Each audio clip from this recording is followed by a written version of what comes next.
Hey guys, welcome back to another Late Night Thoughts. So today I'm going to be talking about the James Gunn DC universe and Superman Legacy, the first project within that universe. Haven't really talked about this one yet. I've been wanting to for a long while, but I've had a lot of thoughts going on. So I thought I'd just wait till I kind of had a lot of things to take in with it and then just kind of give my overall thoughts on what's been happening so far.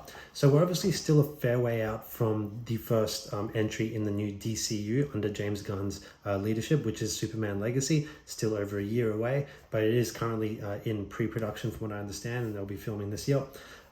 So look, I have a lot of thoughts about this whole universe. I'm going to try and keep it as broad as possible and just give you my rough idea of what I'm thinking, but I'm not a fan of this idea that James Gunn is launching a whole universe at once. I think I've talked about this before in a previous video talking about film universes, but I'm not a fan of the film universe concept anymore. I used to be. I think we need a break from it. And I think the best thing he could have done in this scenario was say, we are working on a film titled Superman Legacy or whatever, and this is going to be our first entry in the DCU. That's it. You don't need to then announce. So he's announced a whole range of projects. I'm going to list them all for you now. So you've got Creature Commandos, an animated series. You have Waller, a live action series. You have Superman Legacy, a film. You got The Lanterns, a live action series. You've got The Authority, a film. Paradise Lost, a live action series. Batman Brave and the Bold, which is a film. Booster Gold, a live action series. Supergirl, Woman of Tomorrow, a film. And Swamp Thing, a film. So right there, you have 10 entries that he's planning to have in this first chapter, and essentially his phase one, titled Gods and Monsters. This is insane, because what happens if Superman Legacy isn't a hit? What happens if it doesn't take off? What do? Do you just commit to your next project with the same team that you've got working on, and just hope for the best? How does this work? You're putting a lot of eggs into one basket straight off the bat, and coming off of a DCEU which failed quite miserably when it's all said and done. You had basically 4 flops this year with The Flash, you had Shazam, Blue Beetle, and now I believe Aquaman 2 is heading for a flop. So it's been a bad year, last year of the DCEU, and now you're in charge of bringing it back to life, and then the first thing that you're doing is basically creating a whole bunch of things, half of which the normie audience would have no idea about. I mean, Creature Commandos, I don't know anything about that animated series. I know a few things about DC, but don't know much. Waller, okay, we know Amanda Waller from the Suicide Squad, but who the hell wants to see a live action series about her? The Authority, so this is essentially they're a form of like a Justice League, but the 2 main leads are a gay couple. Then you have Booster Gold. Again, this is a very C-level character. Swamp Thing, and then even the Batman, the Brave and the Bold. Batman is your second most, or if not the most important character within the DCU in terms of most popular, and you're leading with the Brave and the Bold. I mean, that's a bold move, because the Brave and the Bold is an older Batman. It's essentially his reason to introduce the whole Bat family straight off the bat, no pun intended. Basically wanting to include, Nightwing,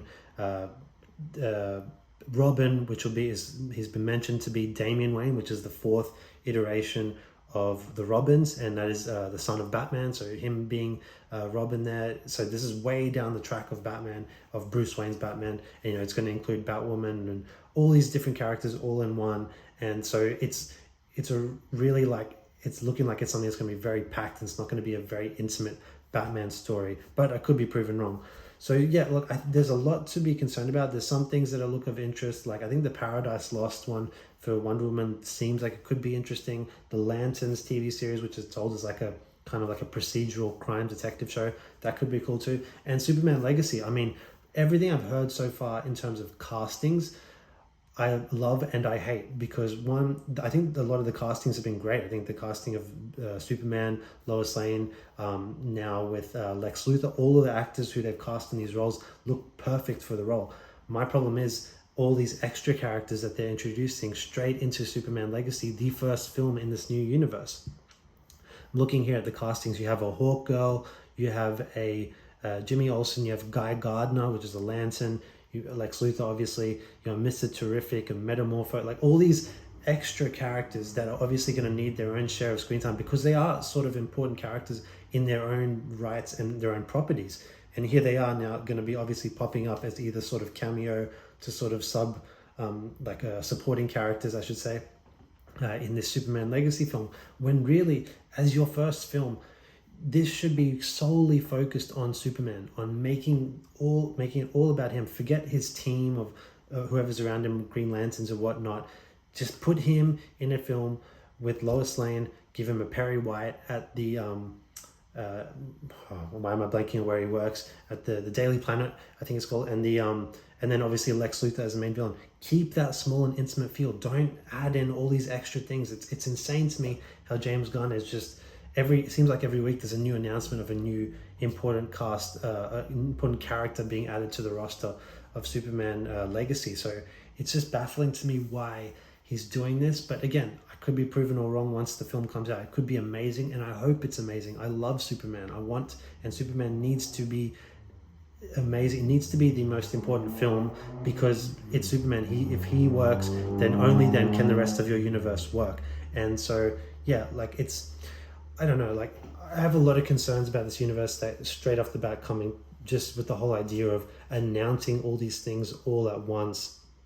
Obviously it's been almost, I think, a year now maybe since he made this announcement, and it's really the first time I've talked about it, but it still baffles me that he's mentioned all these things straight off the bat. And yeah, look, we'll see where it goes, but like as I said, I think he's setting himself up for failure with some of these choices here. He's stacking things against him that he doesn't need to be stacking against him by packing in this film and announcing all these projects, because it's like no one tells their boss, I'm going to promise you all of these things, and then when you don't deliver, it looks really bad on you. You know, you promise what you can realistically deliver, and you get those things done before you move on to the next thing that you know you need to get done, and then do this and this and that.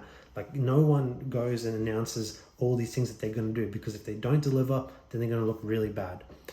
And so yeah, anyways, that's my overall thoughts on this, guys. My late night thoughts on this whole DC James Gunn universe, this and Superman Legacy coming up. I'm keen to see it, but I'm very skeptical in terms of how good it's going to be. I'm worried in terms of that it's just going to be too much going on. But yeah, anyways, I'd love to hear what you guys think in the comment section below.